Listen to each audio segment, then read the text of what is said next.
When the people realized that Moses was taking forever and coming down off the mountain, they rallied around Aaron and said, "Do something. Make gods for us who will lead us. That Moses, the man who got us out of Egypt, who knows what's happened to him?" So Aaron told them, "Take off the gold rings from the ears of your wives and sons and daughters and bring them to me." They all did it. They removed the gold rings from their ears and brought them to Aaron. He took the gold from their hands and cast it in the form of a calf, shaping it with an engraving tool. The people responded with enthusiasm. "These are your gods, O Israel, who brought you up from Egypt." Aaron, taking in the situation, built an altar before the calf. Aaron then announced, "Tomorrow is a feast day to God." Early the next morning, the people got up and offered whole burnt offerings and brought peace offerings. The people sat down to eat and drink and then began to party. It turned into a wild party. God spoke to Moses, "Go, get down there. Your people, whom you brought up from the land of Egypt, have fallen to pieces. In no time at all, they've turned away from the way I commanded them. They made a molten calf and worshipped it. They've sacrificed to it and said, 'These are the gods, O Israel, that brought you up from the land of Egypt.'" God said to Moses, "I look at this people. Oh, what a stubborn, hard-headed people. Let me alone now. Give my anger free rein to burst into flames and incinerate them. But I'll make a great nation out of you." Moses tried to calm his God down. He said, "Why, God, would you lose your temper with your people?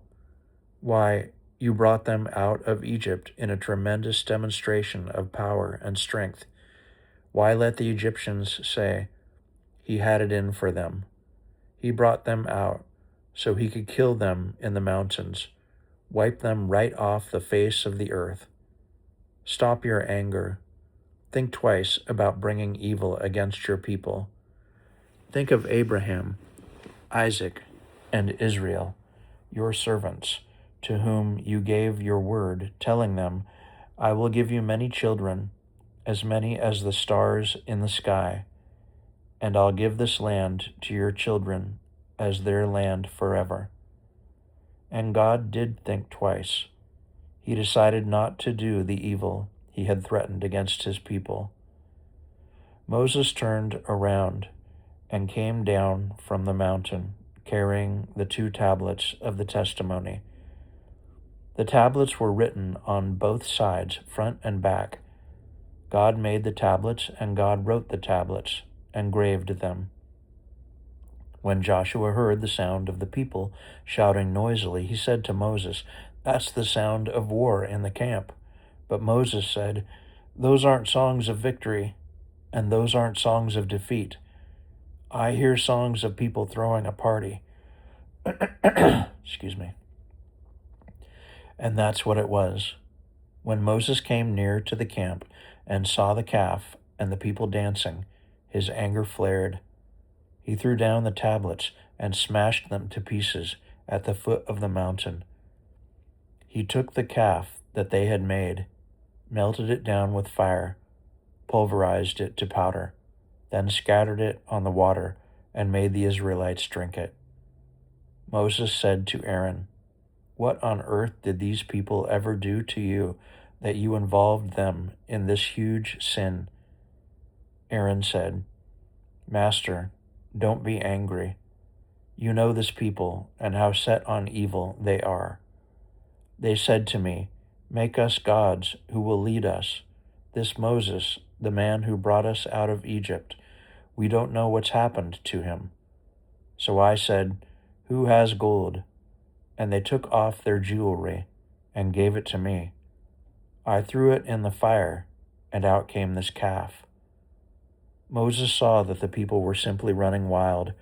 Aaron had let them run wild disgracing themselves before their enemies. He took up a position at the entrance to the camp and said, "Whoever is on God's side, join me." All the Levites stepped up. He then told them, God's orders, the God of Israel.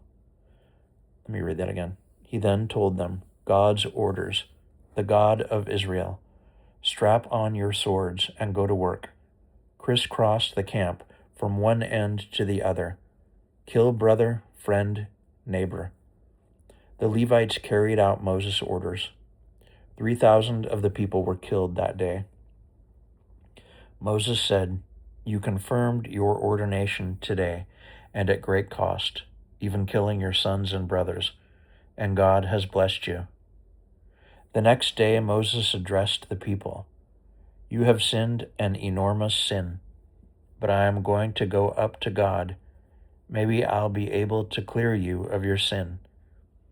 Moses went back to God and said, "This is terrible. This people has sinned. It's an enormous sin. They made gods of gold for themselves. And now, if you will only forgive their sin, but if not, erase me out of the book you've written." God said to Moses, "I'll only erase from my book those who sin against me. For right now, you go and lead the people to where I told you." Look, my angel is going ahead of you.